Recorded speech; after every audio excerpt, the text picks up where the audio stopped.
Yes, you, watching this video. Do you want to own a piece of Scribbler? Only not a lock of hair or blood or flesh or anything else that will get you in trouble with the law? Well, now you can, with t-shirts, hoodies, tote bags and mugs featuring Obab Scribbler at her TeeSpring store. You know you want to. I shall now stop talking in third person and send you on to the video. Be lovely to each other and enjoy the show.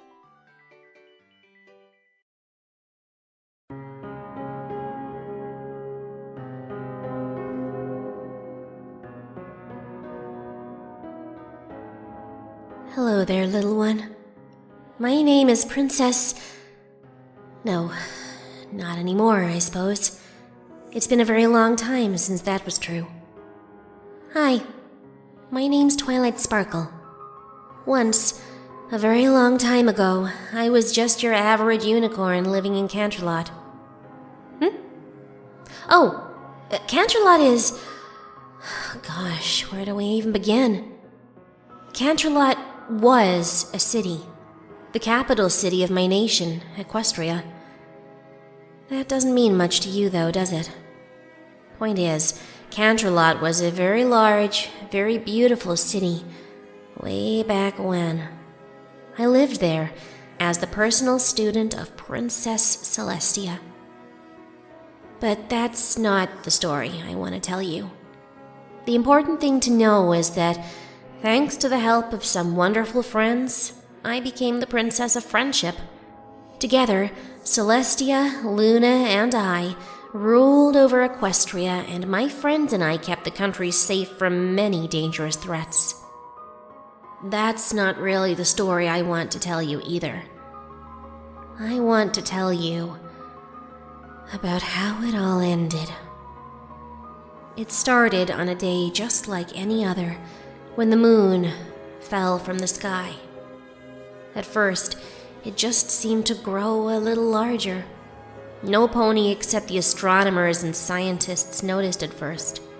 Luna calmed them, assured them it was nothing to be worried about. That was when she knew there was no hope. Over the next several nights, the moon grew larger and larger in our sky, and it became clear it was falling. If it hit the planet, nothing would have survived. We told the citizens that it was under control, that it was nothing to worry about, and to enjoy the beautiful sight while it lasted. Couldn't have them panicking. We already knew what would have to happen. You see, we alicorns, we're not really immortal, despite what most ponies think. Nothing in the world is truly immortal. Everything has its time, and everything dies. Even us. We're a little different, though. We alicorns live for as long as whatever the source of our power does. For Luna, that was the moon and the stars. When it was almost time for the moon to collide with the planet, when it filled the entire sky and night became as bright as the day, she did what she had to do. We said our goodbyes and promised to meet again someday. There was no more moon or stars after that. The night was cold and dark, and ponies mourned the passing of one of their beloved princesses. That's when Celestia told me what was happening. I fought against it at first, refused to accept the inevitable, and poured my every waking hour into researching a way to stop it. Some ancient power, some lost technology or foreign magic. Day after day, after week after month, turned up nothing. And then, the sun started to grow dim, and Celestia fell ill. I think that was when I realized how powerless I was against the sands of time. I was scared, terrified of the end of all things, and I cried for the loss of my beloved mentor and dear friend. Celestia just kept telling me to be strong, that I still had a role to play in all this. Days passed. The sun grew weaker, and so did she. And our citizens began panicking, This, so soon after Luna's passing? I didn't know what to tell them. So I told them the truth. Our world was dying, and there was nothing we could do about it. They didn't believe me at first, but when it became clear the sun was dying like the moon before it, panic spread through the nation. There were riots, protests. Ponies were scared, and they needed somewhere to direct it. Fear became anger. Anger became hatred of those they perceived as being at fault. I was exiled from my own nation, and the nobility once again took over. I accepted my banishment.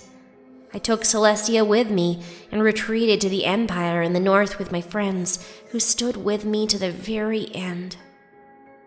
Cadence, another alicorn, and my sister-in-law took us in. Her country had taken the news a bit better, although perhaps it was because they believed the power of their crystal heart would protect them like it had in the past. It didn't, but they welcomed us anyway.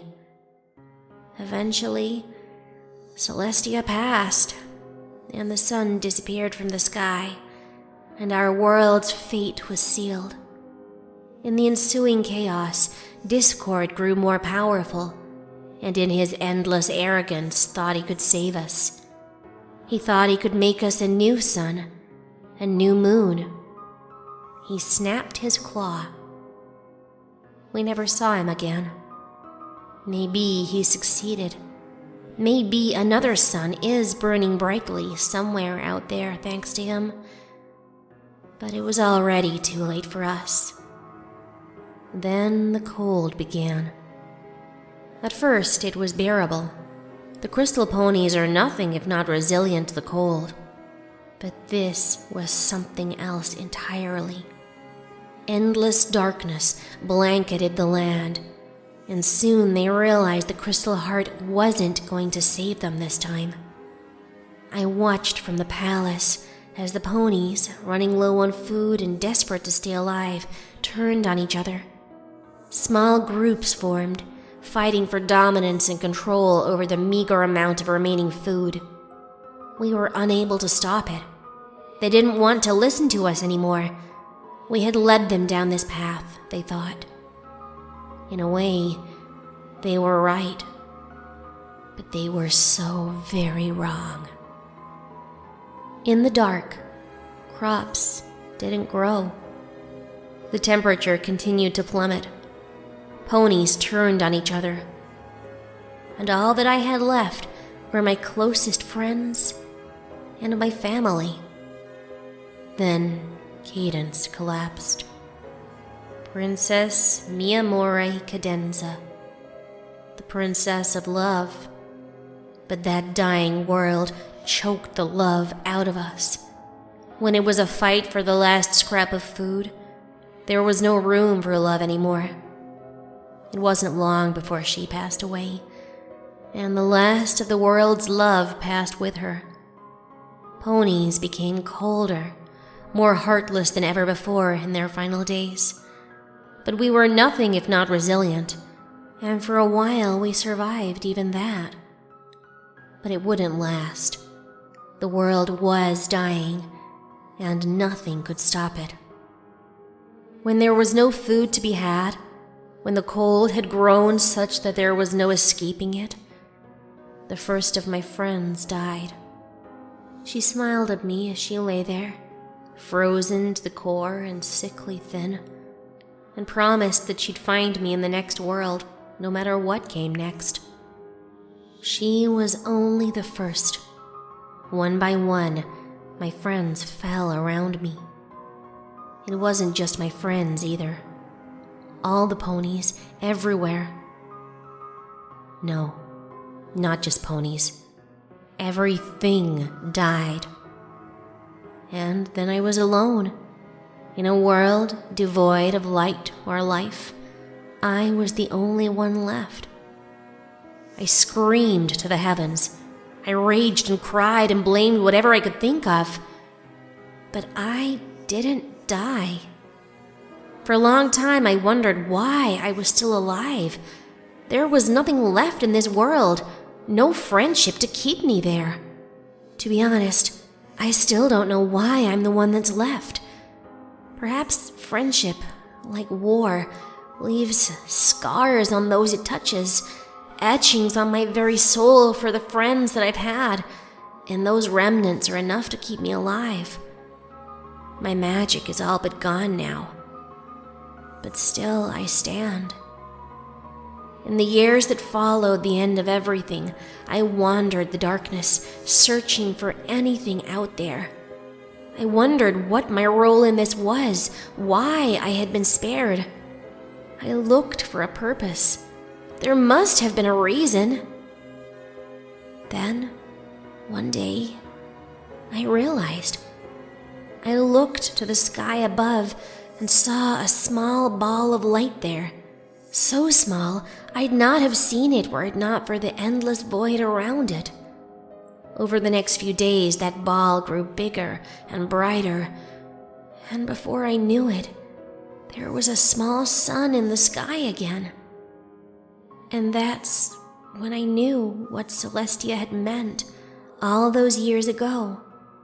I realized what my role was, and why she knew of Equestria's fate. And that brings me to you, little one. Your name is Ra, and you are king of the sun. You are still young, but there is much potential within you. My duty is to tell you of our past so that you may carry our memories into the future. One day, your world will end much like ours did. Nothing lasts forever. But that does not mean it is all meaningless. Far from it. Everything ends, so make the most of it while you can. I tell you this so that you may shape your own civilization. The most powerful magic in this world is friendship. The most important aspect of any country is harmony. And life is not worth living without love. You'll have a brother or sister soon, when the moon returns from its slumber. Teach them well, and look after them. Never forget that you are not immortal, and that you owe it to your citizens to give them the best lives they can live. I wish you luck. With her job done, Twilight sighed and slumped forward, resting her head on her crossed hooves. She closed her eyes and drifted off to sleep. No matter what would happen next, no matter where ponies go when they die, she knew her friends would all be waiting for her. Ra stood, watching as the strange being faded in a shimmering light. He looked around the empty world he found himself in, and started off towards the horizon.